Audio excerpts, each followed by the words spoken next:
Iowa law currently requires mandatory vaccinations in school-aged children. Without these vaccinations, children cannot be enrolled in any child care center, elementary, or secondary school. Children must be immunized against diphtheria, pertussis, tetanus, polio, rubeola, rubella, and varicella. Some parents argue that this requirement is unconstitutional and that it takes away their right to exercise freedom of religion. Others argue that vaccines save children's lives and the lives of those around them. Let's watch this debate unfold in the real world. Mac, all that's left in your checkup is the worst part, the shots. Actually, I think we're going to be skipping out on those today. Why? Why would you do that? I always recommend vaccinations for children entering their first year of school. Because we are part of the Church of Christ, or Christian Science. Our religion does not believe in vaccinations.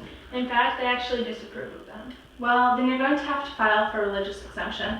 This includes an affidavit from your pastoral or spiritual advisor from the church you attend and notarized of your signature on a religious exemption statement attesting to your sincerely held religious beliefs about vaccination.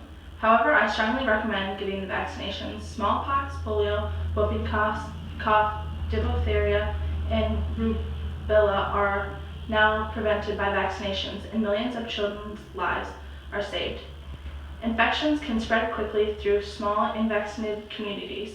For example, in Philadelphia in 1990, a major measles outbreak occurred during an unvaccinated school children who were members of two fundamentalist churches that relied on a prayer for healing, just like you, and opposed vaccines.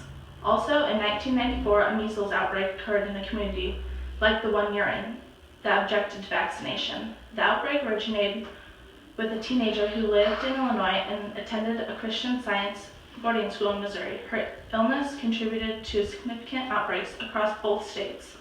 How can I be certain that these vaccines are trustworthy? Well, the FDA requires up to 10 years of testing for all vaccines before they're licensed. They are then monitored by the Centers of Disease Control and the FDA to make sure that the ingredients used are safe. Most childhood vaccines are 90 to 95% effective in preventing diseases.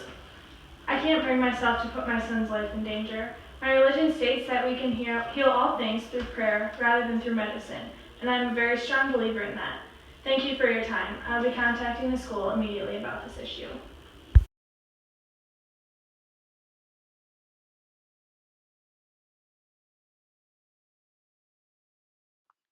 As the Supreme Court specifically recognized 70 years ago, a parent's right to practice religion freely does not include liberty to expose the community or the child to communicable disease, or the latter to ill health or death. It has been settled law for many years that claims of religious freedom must give way in the face of the compelling interests of society in fighting the spread of contagious diseases through mandatory inoculation programs. Okay, bye Mac. Have a good day at school. Love you.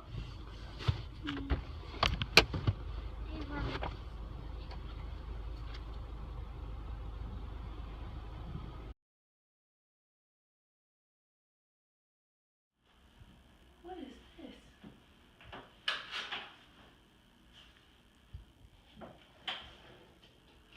Hi, is this Miss Rubel, Mac's mom? Yeah, this is her. Why? What's wrong? Is he hurt? No, I'm looking at the records, and it seems like Mac does not have all of his vaccinations up to date, and I'm just curious as to the reasoning behind this. This is a very serious matter in our school. Oh, okay. Well, would you like me to come in after school so we can talk about this? Yes, I would. That would be very nice of you. I will see you then. Okay, see you soon.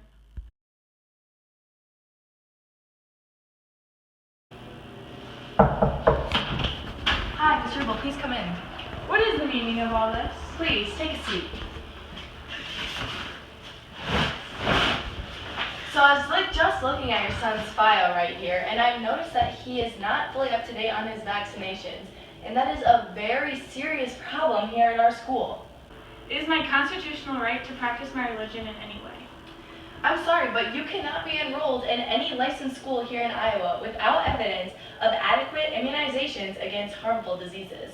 It is a state law, and unless you have a valid excuse, these vaccinations must be completed within 60 days, or I'm afraid your son will no longer be welcomed into this school or any other licensed child care or school center.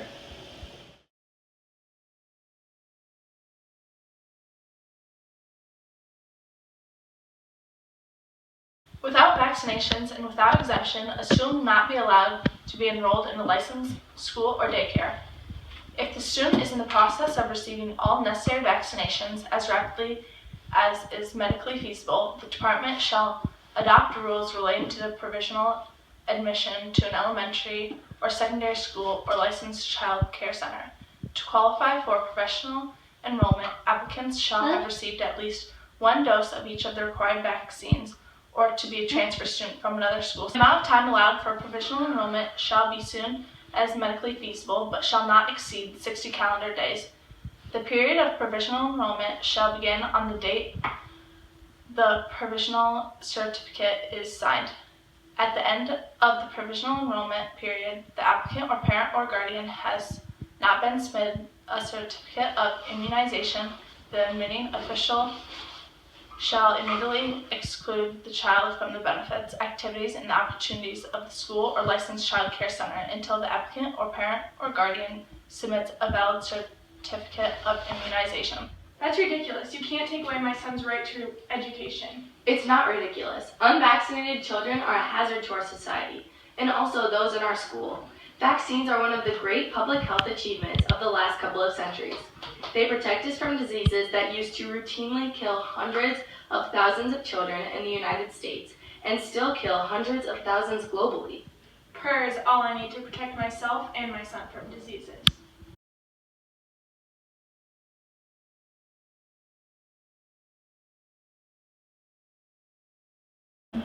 To be valid, a certificate of immunization exemption for religious reasons must attest that immunization conflicts with a genuine and sincere religious belief, and that the belief is in fact religious and not based merely on philosophical, scientific, moral, personal, or medical opposition to immunizations. Also, courts have found that a state's inquiry into the sincerity of parents' religious beliefs opposing immunization to be constitutional, as long as the state does not, in the course of the inquiry, access the validity or convey disapproval of the parents' beliefs. If you exercise your right to religious exemption to vaccination, you must be prepared to defend it and explain your religious or spiritual beliefs in your own words. You have 60 days to either begin the process of ensuring that your son receives all of the mandatory vaccinations or apply for a religious exemption. If you fail to comply with our rules, we will be forced to exclude your son from school activities. This is an outrage. I want a lawyer. I will be seeing you in court. Many courts have upheld mandatory vaccine laws and state that this requirement is constitutional. This issue has been major for over the past 100 years. Since immunizations are in the interest of the population as a whole, courts say that they trump the parents' individual wishes. We must note that the First Amendment right to religious freedom does not include liberty to expose the community or the child to communicable disease, or the latter to ill health or death. Both sides have their arguments and their reasons for why they believe what they believe. The large controversy that follows this issue ensures that this is not the last time we will be hearing about it in our nation's courts.